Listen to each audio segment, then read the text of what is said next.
తిట్టినా నీ నోటి వెంట నా పేరొచ్చిందని సంబరపడతా.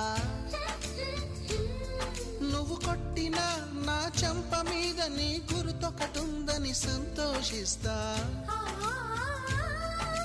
మనసు పువ్వును అందించాను, కొప్పులో నిలుపుకుంటావో, కాలి కింద నలిపేస్తావో. వలపు గువ్వను పంపించాను, బొట్టు పెట్టి రమ్మంటావో, గొంతు పట్టి గెంటేస్తావో. ఏం చేసినా ఎవరాపినా చేసేది చేస్తుంటా. నువ్వు చూడు చూడకపో నే చూస్తూనే ఉంటా.